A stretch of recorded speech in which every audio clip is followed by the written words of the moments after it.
अब जब 18th century ख़त्म हो रही थी तो इनके मन में एक और थे जो कि थे मराठे, जो इनके लिए किसी तरीके का खतरा बन सकते थे। तो इन्होंने उसको भी कमज़ोर करने की प्लानिंग करनी शुरू कर दी थी। तो इन्होंने क्या किया, इन्होंने मराठों को, अब क्योंकि 1761 की जो लड़ाई हुई थी पानीपत की तीसरी लड़ाई, उसमें मराठे काफ़ी कमज़ोर पड़ गए थे।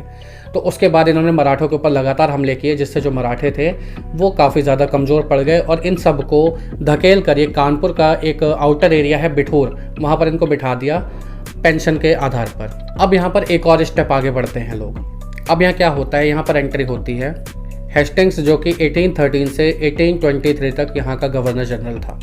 उसने क्या कहा, उसने कहा कि जो हमारा जो ब्रिटेन है ना, ये सुपीरियर है। अगर ईस्ट इंडिया कंपनी अगर इंडिया में नहीं आती तो इंडिया कभी भी इतनी तरक्की नहीं कर सकता था। तो वो क्या चाहता था कि इंग्लैंड वाले जो लोग हैं, जो ब्रिटेन वाले लोग हैं, वो सुपीरियर हैं आप लोगों से। भारतीय राज्य आज जो बचे हुए वो हम लोगों की वजह से बचे हुए हैं। अब इस बात का विरोध हमारे भारत में ना हो, ऐसा हो ही नहीं सकता। तो इसका एग्जाम्पल सिंपल सा इतना है कि जब अंग्रेज़ों ने कर्नाटक के कित्तूर, जो एक छोटा सा इलाका था, उस पर इन्होंने कब्जा करना चाहा, तो वहाँ की जो रानी थी चेन्नम्मा, उसने इनकी खिलाफत की और इनके खिलाफ अपना आंदोलन छेड़ दिया। 1824 यानी 1824 में इनको गिरफ्तार कर लिया जाता है और 1829 में इनकी डेथ हो जाती है। इनकी डेथ के बाद भी यहाँ पर मामला शांत नहीं हुआ। चेन्नम्मा के बाद उसी एरिया के गरीब चौकीदारनी थी रायन्ना, वो लड़ गई अंग्रेजों से। तो वहाँ के लोकल लोगों के समर्थन से इन्होंने क्या किया कि ब्रिटिश के जो वहाँ पर जो कैंप्स थे उनको जला दिया, उनके बहुत सारे डॉक्यूमेंट्स को ख़राब कर दिया, यानी बर्बाद कर दिया एक तरीके से। तो आखिरकार इनको भी पकड़ लिया गया और 1830 में इनको फांसी दे दी जाती है। अब 1830 का जब डेकेड आता है तो यहाँ पर एक और सुपर पावर थी पूरे वर्ल्ड में, जो कि थी रूस। रूस से ब्रिटेन वाले लोग डरते थे। तो ये लोग क्या चाहते थे कि जितनी जल्दी हो सके पूरे इंडिया पर अपना कब्जा कर लें। तो इसी के चलते इन्होंने 1838 से लेकर 1842 तक अफगानिस्तान के साथ लड़ाई की और उन्होंने चाहा कि यहाँ का जो भी अपना नॉर्दर्न जो एरिया है, नॉर्दर्न और वेस्टर्न, इन दोनों एरिया पर भी किसी तरीके से कब्जा किया जाए। 1843 में इन्होंने सिंध को भी कब्जे में ले लिया। लेकिन अब इनके लिए एक और टेढ़ी खीर आ गया, पंजाब। पंजाब में जो महाराजा रणजीत सिंह थे उन्होंने इनकी दाल नहीं गलने दी। लेकिन जैसे ही रणजीत सिंह मरे 1839 में, तो इन्होंने पंजाब पर भी अपना कब्जा कर लिया। अब पंजाब के कब्जे के बाद में लॉर्ड डलहौजी की एंट्री होती है। वो लेकर आता है डॉक्ट्राइन लैब्स। डॉक्ट्राइन लैब्स यानी विलय नीति। अब यह नीति क्या कहती है कि अगर आप राजा और रानी हैं और अगर आपकी कोई औलाद नहीं है, यानी अगर आपका कोई पुत्र नहीं है, तो ऐसी कंडीशन में आपके बाद में उस राज्य पर अंग्रेज़ों का राज हो जाएगा। तो इसी प्रोसेस में सतारा, नागपुर, उदयपुर और झांसी जैसे कई बड़े बड़े जो राज्य थे वो अंग्रेज़ों के कब्जे में आ जाते हैं और आखिरकार 1856 में ये अवध के ऊपर भी अपना कब्जा कर लेते हैं। अवध का जो नवाब था उसको इन्होंने ज़बरदस्ती गद्दी से हटा दिया था। तो वहाँ के जो लोकल जो लोग थे उनके साथ में गुस्सा आ गया था। तो जितना भी गुस्सा था अवध के लोगों का, झांसी की रानी का या फिर आसपास के जितने भी राज्य थे, इन सब के लोगों का गुस्सा 1857 की क्रांति में हमें दिखाई देता है।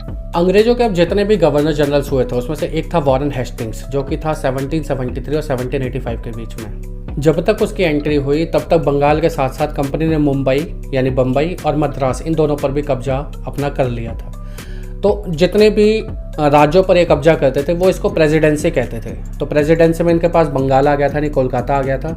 दूसरी चीज़ इनके पास में मद्रास आ गया था। तीसरा इनके पास में बम्बई आ गया था। तो इन तीनों प्रेसिडेंसी पर क्या करते थे, ये अपना एक एक गवर्नर जनरल वहाँ पर बैठा देते थे। तो हेस्टिंग्स ने वहाँ पर क्या किया, वहाँ पर इंडिया की जो कानून व्यवस्था थी यहाँ पर दो पार्ट कर दिए। एक कर दिया दीवानी का और एक कर दिया फौजदारी का। दीवानी में जिसमें कि ज़मीनों से जुड़े हुए मामले होते हैं और फौजदारी जिसके अंदर की क्रिमिनल केसेस आते हैं। दीवानी अदालत के जो मुखिया थे वो क्या थे, वो वहाँ पर यूरोपीय के जिला कलेक्टर होते थे। जिला कलेक्टर वहाँ पर एक जिले का सर्वोच्च मुखिया होता था। उसके अंडर में क्या था कि जो हिंदू के जो पंडित लोग थे और जो मौलवी थे, ये लोग वहाँ के जो भूमि कानून था उसकी व्याख्या इसके सामने करते थे। और जो फौजदारी का जो मामला था उसमें जो काजी और मुफ्ती थे वो लोग वहाँ पर उनके लिए वकीलों का काम करते थे। अब बड़ी समस्या क्या आ गई कि वहाँ पर जितने भी धर्मशास्त्र वाले लोग थे वो लोग अपने अपने धर्मों के हिसाब से व्याख्या कर देते थे। तो बेसिक कंडीशन में उन्होंने क्या किया कि उन्होंने 11 पंडितों का एक समूह बनाया और उनके साथ में मिलकर एक संकलित यानी कि एक मिला जुला सा एक उन्होंने एक कानून बनाया और उस कानून के हिसाब से वहाँ की सारी चीज़ें होने लगी हैं। और ठीक इसी तरीके से जो मुस्लिम कानून थे उनकी भी एक कलेक्टिव एक उन्होंने अपनी एक नियमावली बना ली थी, एक ऐसे रूल्स रेगुलेशंस की बुक बना ली थी। और फिर उसके बाद फिर उन्होंने क्या किया कि उन्होंने वहाँ पर सुप्रीम कोर्ट वगैरह बनाने शुरू कर दिए।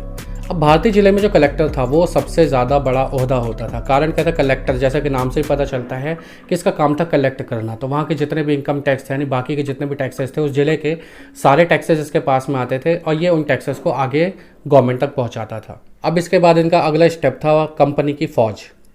मुग़ल सिपाही थे, उनके पास दो तरीके की फ़ौज होती थी, एक होते थे पैदल, एक होते थे घुड़सवार। अब जिस तरीके से टेक्नोलॉजी आगे बढ़ रही है और पूरे विश्व में जिस तरीके से साइंस आ रही है, तो अब क्या होता है, अब जो घुड़सवारों की ज़रूरत इनकी कम से कम होने लगी, क्योंकि अब इनके पास हथियार ही ऐसे गए थे। तो इन्होंने क्या किया, इन्होंने मस्केट्स वगैरह हो गए, जो वहाँ के जो सेना की जो टुकड़ी होती थी प्रॉपर एक हथियारों से लैस, वो लोग। साथ में इनके पास मैचलॉक बंदूकें आ गई थी। मैचलॉक बंदूकें यानी कि वो जिसमें जब आप माचिस जला के आप चिंगारी लगाओगे तो उससे आग लगती है। तो अब इससे क्या होता है कि इन्होंने घुड़सवारों की संख्या को तो कम कर दिया, लेकिन जो पैदल वाले लोग थे इनको इन्होंने बहुत ज़्यादा एंटर किया। तो अब ऐसे में इंडिया वाले लोग भी थे, तो इंडिया वाले लोगों को ये लोग क्या करते थे, इनको आर्मी सिपाही कहते थे। सिपाही जिस शब्द से आज की तारीख में सिपाही वर्ड बना हुआ है। अब इन सिपाहियों को यूरोपीय तरीके से इनको ट्रेनिंग देने लगे। अब ट्रेनिंग में सबसे मेन काम होता था डिसिप्लिन का, तो डिसिप्लिन पे इनको सिखाने की बात होने लगी। लेकिन ये सेना को और आर्मी को इतना ज़्यादा डेवलप करने के चक्कर में ये लोग भूल गए कि वहाँ पर जो लोग थे वो इंडियन कल्चर से आते थे, तो इन्होंने यहाँ के कल्चर के बारे में भी नहीं सोचा। अब लोग अपना कल्चर कैसे छोड़ सकते हैं, अगर आप थोड़ा सा भी अगर ध्यान देने की कोशिश करें, 1857 का जो रिवॉल्यूशन हुआ था, उस रिवॉल्यूशन के अंदर में एक मेन कारण ये भी था कि जो कारतूस जो थे, उन कारतूसों को चलाने से पहले उनको दांतों से चबाना पड़ता था। तो अफवाह ये थी कि इन कारतूसों पर गाय की और सूअरों की चर्बी को यूज़ किया गया है। तो अब सिपाहियों की जो उनकी भावनाएं थी वो आहत हुई और उन्होंने इस चीज़ का विद्रोह करना शुरू कर दिया था। तो अब अगर हम इस पूरे चैप्टर को कंक्लूड करना चाहें तो यहाँ पर क्या होता है कि 1600 से लेकर 1857 के बीच का जो 250 साल का जो सफ़र था, इस सफ़र में 1757 में इन्होंने अपना पहला स्टेप उठाया भारत को कब्जा करने के पीछे किसी भी रीज़न से, और उसके बाद से फिर इन्होंने हमारे ऊपर में अपना जो शासन था वो करने लग गए। अब इसी बीच में एक और स्टीम इंजन का आविष्कार हो गया। पहले क्या होता था कि इंग्लैंड से अगर कोई भी बंदा वापस आता था इंडिया की तरफ में तो उसको 6 से लेकर 8 महीने लगते थे सी रूट से आने में। लेकिन जब स्टीम इंजन का आविष्कार हुआ तो ये जो सफ़र था 6 से 8 महीने का जो सफ़र था ये 3 हफ्तों में यानी 20 से लेकर 25 दिनों के बीच में सिमट कर रह गया। तो पहले जहाँ पर इंग्लैंड से 1 या 2 लोग आते थे, अब यहाँ पर क्या होता था कि वो लोग अपना पूरा परिवार लेकर यहाँ पर आने लग गए। और 1857 तक इंडिया के 63% एरिया पर इन्होंने अपना कब्जा कर लिया था और 78% पॉपुलेशन उस एरिया में रहती थी। तो इस तरीके से अगर आप प्रैक्टिकल वे में देखोगे तो भारत पर पूरी तरह से कब्जा अंग्रेज़ों ने कर लिया था। तो स्टूडेंट, ये तो है इस चैप्टर की पूरी समरी। अब हम नेक्स्ट वीडियो में हम इससे रिलेटेड जो क्वेश्चन आंसर्स हैं हम उसको करेंगे, टेक्स्ट बुक के क्वेश्चन आंसर्स भी देखेंगे और अगर कुछ एक्स्ट्रा क्वेश्चंस भी आते हैं तो उसके बारे में भी हम बात करेंगे। तो फ्रेंड्स, आज की वीडियो के लिए बस इतना ही। मिलते हैं आपसे नेक्स्ट वीडियो में, तब तक के लिए बाय बाय।